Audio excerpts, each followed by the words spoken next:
Break ਬਾਅਦ ਵਿੱਚ ਲਵਾਂਗੇ ਜੀ। ਮਾਸਟਰ ਸਾਹਿਬ ਨੂੰ ਗੱਲ ਹੋਰ ਯਾਦ ਆ ਗਈ ਹੈ। ਵੇਖੋ ਨਾ ਸਾਹਿਬਾ ਮਿਰਜ਼ੇ ਦੇ ਵਿੱਚ ਭਲਵਾਨ ਹਰਾਂ ਨੇ, ਇਹ ਭਲਵਾਨਾਂ ਦੇ ਸ਼ਾਗਿਰਦ ਨੇ ਤੇ ਆਪ ਵੀ ਉਹ ਭਲਵਾਨ ਨੇ ਹਰ ਕੁਲਨ ਦੇ। ਇਹ ਭਲਵਾਨ ਨੇ ਕਾਹਦੇ? ਸੁਖਨਵਰੀ ਦੇ ਤੇ ਗੁਲੂਕਾਰੀ ਦੇ। ਇਹ ਵੀ ਭਲਵਾਨ ਤੇ ਉਸਤਾਦ ਵੀ ਭਲਵਾਨ, ਸ਼ਾਗਿਰਦ ਵੀ ਭਲਵਾਨ, ਦੋਵੇਂ ਚੀਜ਼ਾਂ ਇੱਕੋ ਥਾਂ ਤੇ ਜੁੜੀਆਂ ਨੇ। ਲੇਕਿਨ ਕੀ ਹੈ, ਉਹਨਾਂ ਸਾਡੇ ਕਲਚਰ ਦੀ ਜਿਹੜੀ ਪੰਜਾਬੀ ਅਦਬ ਦੇ ਵਿੱਚ ਦਹਿਮ ਸਾਹਿਬ ਨੇ ਅਕਾਸ਼ੀ ਕੀਤੀ ਹੈ ਤੇ ਕੀ ਕੀਤੀ ਹੈ, ਸਾਰੇ ਕਿਰਦਾਰ ਜਿਹੜੇ ਨੇ ਇਕੱਠੇ ਕਰਕੇ ਉਹਨਾਂ ਵਿਖਾ ਦਿੱਤਾ ਹੈ ਕਿ ਬੀਬੀਆਂ ਔਰਤ ਪੇਕਿਆਂ ਦਾ ਕੀ ਮਤਲਬ ਹਮੀਅਤ ਦਿੰਦੀ ਹੈ ਤੇ ਭਨੇਵਿਆਂ ਨੂੰ ਭਨੇਵਿਆਂ ਦੇ ਪਾਸੇ ਕੀ। ਹੁਣ ਇੱਕ ਮਾਮੀ ਦਾ ਕਿਰਦਾਰ ਹੈ ਸਾਹਿਬਾਂ ਦੀ ਮਾਂ ਦਾ। ਉਹ ਚੱਦੜ ਜਿਹੜੇ ਸੂ ਪੇਕੇ ਸੂ, ਉਹ ਧੀ ਨੂੰ ਪਿਆਂਦੀ ਹੈ ਮੈਂ ਤੈਨੂੰ ਚੱਦੜਾਂ ਵੱਲ ਵਿਆਵਾਂਗੀ ਤੈਨੂੰ, ਤੇ ਚੱਦੜਾਂ ਨੂੰ ਤੇ ਉਧਰ ਭਨੇਵਾ ਜਿਹੜਾ ਵੇ ਜਿਹੜਾ ਮਤਲਬ ਕਿ ਜਿੰਨਾ ਸੇੜਿਆ ਸੀ ਖਰਲਾਂ ਨੇ ਤੇ ਸਿਆਲਾਂ ਨੇ ਸਾਕਾਦਾਰੀ ਕੀਤੀ ਸੀ, ਉਹਨਾਂ ਜੇਕਰ ਧੀ ਦਿੱਤੀ ਸੀ ਖਰਲੀ ਜਾ ਕੇ ਤੇ ਖਰਲਾਂ ਨੂੰ ਚੰਗਾ ਸਮਝ ਕੇ ਦਿੱਤੀ ਸੀ। ਅਗਰ ਸਾਹਿਬਾਂ ਦੇ ਪਿਓ ਨੇ ਉਹਨਾਂ ਨੇ ਭੈਣ ਦਿੱਤੀ ਸੀ ਨਾ ਉੱਥੇ ਖਰਲਾਂ ਨੂੰ ਤੇ ਤਾਂ ਭਨੇਵਾ ਬਣਿਆ। ਉਹਦਾ ਕਿਰਦਾਰ ਖਰਲਾਂ ਦਾ ਉੱਚਾ ਸੀ ਤਾਂ ਹੈ। ਉਸ ਮਕਾਮ ਨੂੰ ਉਹਨਾਂ ਦੇ ਖੂਨ ਨੇ ਸਮਝਿਆ ਵੇ। ਖਰਲਾਂ ਦੇ ਮਕਾਮ ਨੂੰ ਸਾਹਿਬਾਂ ਕਿਉਂ ਸਮਝਿਆ ਕਿ ਉਹ ਪਿਓ ਦਾਦੇ ਦੇ ਖੂਨ ਜਿਹੜਾ ਸੀ ਉਹਨਾਂ ਨੇ ਮਕਾਮ ਦਿੱਤਾ ਸੀ ਖਰਲਾਂ ਨੂੰ। ਲੇਕਿਨ ਚੱਦੜਾਂ ਦਾ ਮਕਾਮ ਕੀ ਸੀ ਕਿ ਚੱਦੜਾਂ ਨੂੰ ਮਕਾਮ ਉਹ ਉਹਨਾਂ ਦਾ ਖੂਨ ਸੀ, ਉਹਨੇ ਚੱਦੜਾਂ ਵੱਲ ਗਾਟੀ ਵਗਾਈ ਹੈ। ਤੇ ਕੀ ਹੋਇਆ ਵੇ, ਇਹ ਗੱਲ ਮਿਰਜ਼ਾ ਸੁਣ ਕੇ ਜਦੋਂ ਪੇਕੇ ਗਿਆ ਵੇ, ਇਹਨਾਂ ਘਰ ਛੜਿਆ ਖਰਲੀ ਟੁਰ ਗਿਆ। ਫਿਰ ਸਾਹਿਬਾਂ ਬੁਲਾਇਆ ਜਿਸ ਵੇਲੇ ਇਸ ਗੱਲ ਦੇ ਸਵਾਲਾਂ ਦੇ ਜਿਹੜੇ ਹੁਣ ਮਿਹਣੇ ਦਿੱਤੇ ਨੇ ਨਾ ਉਹਨੇ ਸਾਹਿਬਾਂ ਨੂੰ, ਉਹਦਾ ਮਿਰਜ਼ਾ ਜਵਾਬ ਹੱਲ ਕੀ ਦਿੰਦਾ ਆ ਕੇ ਉਹ ਮੈਂ ਤੁਹਾਨੂੰ ਥੋੜੀ ਜਿਹੀ ਦੱਸ ਛੱਡ ਕੀ ਕਰਦਾ। ਵੇਖੋ ਨਾ, ਆਸ਼ਕ ਆਪਣੀ ਮਹਿਬੂਬ ਦੀ ਬੇਇੱਜ਼ਤੀ ਹੋਣਾ ਕਬੂਲ ਨਹੀਂ ਕਰ ਸਕਦਾ।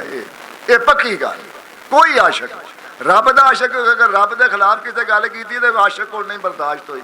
ਉੱਥੇ ਆਮਰ ਸ਼ਹੀਦ ਤੇ ਮਤਲਬ ਕਿ ਅਰਾ ਸਾਬਤ ਕਰ ਦਿੱਤਾ ਕਿ ਮੈਨੂੰ ਨਬੀ ਸਾਡੇ ਦੇ ਮੁਤਲਕ ਜਿਸ ਗੱਲ ਕੀਤੀ ਨਹੀਂ ਕਬੂਲ, ਕਤਲ ਕਰਕੇ ਤੇ ਆਪ ਵੀ ਸ਼ਹੀਦ ਹੋ ਗਿਆ ਜੀ। ਮਿਆਣੀ ਸਾਹਿਬ ਜਣਾ ਬੈਠੇ ਆਵੇ ਲਾਹੌਰ, ਉਹਨੇ ਵੀ ਨਹੀਂ ਸੀ ਮਾਫ ਕੀਤਾ ਜਦੋਂ ਲਾਲੂ ਨੇ ਲਿਖੀ ਸੀ ਕਿਤਾਬ। ਤੇ ਕੀ ਹੋਇਆ, ਹੁਣ ਮਿਰਜ਼ਾ ਟੁਰ ਜਾਂਦਾ। ਮਿਰਜ਼ਾ ਇਹ ਗੱਲ ਸੁਣ ਗਏ ਆ ਕਿ ਮੇਰੀ ਮਹਿਬੂਬ ਨੂੰ ਉਹਦੀ ਮਾਂ ਨੇ ਚੱਦੜਾਂ ਦਾ ਮੇਣਾ ਮਾਰਿਆ। ਤੇ ਉਸ ਕੀ ਹੋਇਆ ਕਿ ਜਦੋਂ ਸਾਹਿਬਾਂ ਨੂੰ ਖਤ ਘੱਲਿਆ ਖੀਵੇ ਤੇ ਮਿਰਜ਼ਾ ਆਇਆ ਵੇ, ਜਦੋਂ ਸਾਹਿਬਾਂ ਦੀ ਜੰਝ ਆ ਗਈ, ਚੱਦੜ ਢੁਕਣ ਆ ਗਏ ਨੇ। ਖਾਨ ਤਾਹਿਰ ਸਾਹਿਬਾਂ ਦੀ ਮਾਂ ਦਾ ਸਕਾ ਬਦਰੀਆ ਸੀ।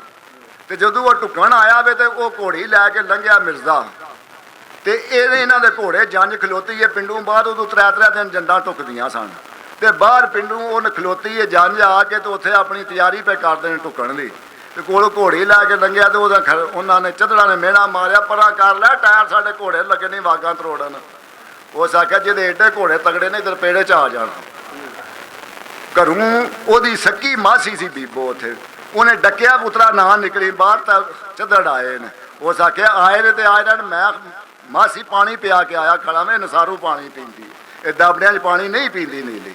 ਮੈਂ ਨਸਾਰ ਤੋਂ ਨਸਾਰਾਂ ਦੇ ਨਾਲ ਖੂਹ ਦੀ ਅੱਗੇ ਜਿਹੜਾ ਪਾਤਸ਼ਾਹ ਹੁੰਦਾ ਇਹ ਨਸਾਰਾਂ ਦੇ ਢੇੜੀ, ਮੈਂ ਨਸਾਰਾਂ 'ਚ ਪਾਣੀ ਪਿਆ ਕੇ ਆਇਆ। ਅੱਗੋਂ ਉਹਨਾਂ ਮਿਹਣਾ ਚਾ ਮਾਰਿਆ। ਉਸ ਆਖਿਆ ਜਿਹਦੇ ਬਾਹਲੇ ਘੋੜੇ ਰਸੇ ਤਰੋੜਨੇ ਤੇ ਮੇਰੀ ਘੋੜੀ ਟਾਇਰ ਦੇ ਨਾਲ ਚੱਕਰੋ ਤੇ ਜੋੜ ਲਓ ਤੇ ਸ਼ਰਤ ਰੱਖਣੀ ਜੇ। ਉਹਨਾਂ ਆਖਿਆ ਹੋਵੇ ਕੌਣ? ਇਹ ਘੋੜੀ ਸਾਡੇ ਘੋੜੇ ਉਂਝ ਟੱਪ ਜਾਂਦੇ ਨੇ।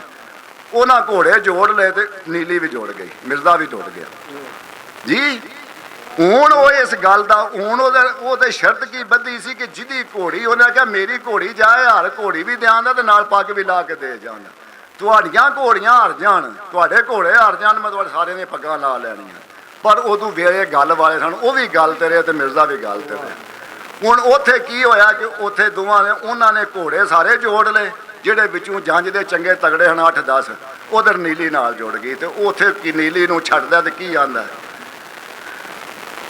ਚੰਬੇ ਨੁਕਰੇ ਮਾਣ ਕੇ ਤੇ ਖੜੇ ਕਨੋਤੀਆਂ ਜੋੜ, ਉਹ ਵਾਗ ਇਸ਼ਾਰੇ ਮੰਗਦੇ ਤੇ ਵਟ ਮਾਰਨ ਪੌੜ, ਢੋਲਾਂ ਘੱਤ ਘਨੂਣਾ ਦਿੱਤੀਆਂ ਦਫ ਤਾਬੜ ਤਾਸ਼ੇ ਤੋੜ, ਅੱਲਾ ਬੱਲਾ ਆਸਰਾ ਦਿੱਤੀ ਖਾਨ ਵੀ ਨੀਲੀ ਛੋੜ। ਉਹ ਨੀਲੀ ਵਾਂ ਕਬੂਤਰ ਉਬਰੀ ਤੇ ਗਈ ਕਹਿ ਕਸ਼ਾਂ ਤੋੜ, ਜੱਗ ਜਾਤਾ ਚੜ ਗਈ ਫਲਕ ਤੇ ਜਾਸੀ ਇੱਜ਼ਤ ਰੋੜ। ਕੀ ਹੋਇਆ ਕਿ ਨੀਲੀ ਜਾ ਕੇ ਉਹਨਾਂ ਦੇ ਘੋੜੇ ਜੇ ਪਿਛਾਂ ਜਾਂਦੇ ਨੇ ਪਏ ਤੇ ਕੋਈ ਨੀਲੀ ਪਰਤ ਕੇ ਵੀ ਆ ਗਈ ਆਪਣੀ ਬੁੱਤੀ ਤੇ। ਉਹਨਾਂ ਦੇ ਕੋਈ ਜਾਂਦੇ ਨੇ ਤੇ ਕੁਝ ਮੰਜ਼ਲ ਤੇ ਅਪੜੇ ਹੀ ਨਹੀਂ ਪਏ ਤੇ ਨੀਲੀ ਪਰਤ ਕੇ ਆ ਗਏ।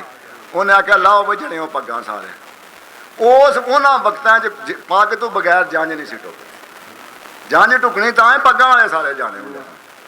ਮਿਰਜ਼ੇ ਲਾਹ ਕੇ ਪੱਗਾਂ ਸਾਰੀਆਂ ਤੇ ਉਹ ਜਨਾਬ ਉਹਨਾਂ ਦੀਆਂ ਬੰਨੀਆਂ ਨਾ ਵਿੱਚ ਚਾਦਰ ਦੇ ਤੇ ਧਰੀ ਘੋੜੀ ਦੇ ਅੱਗੇ ਜਾਂ ਨੀਲੀ ਦੇ ਉਹ ਆਖਿਆ ਚੱਲ ਵੇ ਨੀਲੀਏ। ਅੱਗੋਂ ਗਿਆ ਨੀਲੀ ਦੇ ਬਾਗ ਲੈ ਕੇ ਜਿਵੇਂ ਗਿਆ ਗਲੀ ਦੇ ਵਿੱਚ ਤੇ ਮਾਰੀ ਛਾਲ ਤੇ ਘੋੜੀ ਟੱਪ ਕੇ ਵੇਲੀ ਦੇ ਵਿੱਚ। ਅੱਗੇ ਮਾਸੀ ਗਲੀ ਦੀ ਮਾਸੀ ਆਖਿਆ ਵੇ ਮਿਰਜ਼ਾ ਕੀ ਫਤੂਰ ਕਰ ਆਇਆ। ਉਸ ਆਖਿਆ ਮੈਨੂੰ ਉਹਨਾਂ ਨੇ ਕਦੀ ਆਖਿਆ ਸੀ ਉਹਨੂੰ ਕਿ ਚੱਦੜ ਮੇਰੇ ਵੇਖ ਲਈ ਤੂੰ, ਮੈਂ ਉਧਰ ਜਾਣਾ। ਮੈਂ ਉਹਨਾਂ ਦੀਆਂ ਪੱਗਾਂ ਲਾਹ ਕੇ ਮਾਸੀ ਆ ਲੈ ਆਉਂਦੀਆਂ ਨੇ ਜੀ। ਆਪਣੇ ਮਹਿਬੂਬ ਦਾ, ਆਪਣੇ ਯਾਰ ਦਾ, ਕੋਈ ਆਸ਼ਕੇ ਰਸੂਲ ਹੈ, ਕੋਈ ਆਸ਼ਕੇ ਪੀਰ ਹੈ, ਕੋਈ ਆਸ਼ਕੇ ਦੁਨੀਆਦਾਰ ਹੈ। ਉਹਨੇ ਕਦੇ ਵੀ ਮਹਿਬੂਬ ਦੀ ਜਿਹੜੀ ਤੱਕ ਨਹੀਂ, ਉਹਨੇ ਪੱਗਾਂ ਲਾ ਕੇ ਲਿਆ ਕੇ ਉਹਨੇ ਆਖਿਆ ਚਦਣੀਆਂ ਪੱਗਾਂ ਲਾ ਕੇ ਆ ਪਈਆਂ। ਜੀ ਨਾਜ਼ਰੀਨ, ਅਸੀਂ ਮਿਲਨੇ ਇੱਕ ਬ੍ਰੇਕ ਤੋਂ ਬਾਅਦ ਤੇ ਫਿਰ ਇੱਥੋਂ ਹੀ ਗੱਲ ਸ਼ੁਰੂ ਹੋਵੇਗੀ।